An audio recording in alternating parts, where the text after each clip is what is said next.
Tushda olov ko'rishning ta'birlari.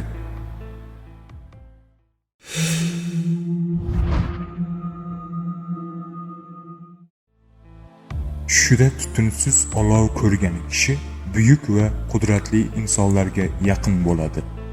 Olovning uchqunlar sachratib, kuchliroq yonayotganini ko'rgan kishi beixtiyor biror fitnaga aralashib qoladi.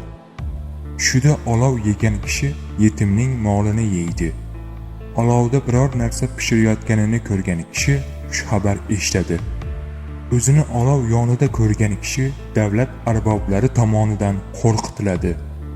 Kuchli yonayotgan olov va tutun ko'rgan kishining qo'liga harom mol tushadi va falokatga yo'liqadi.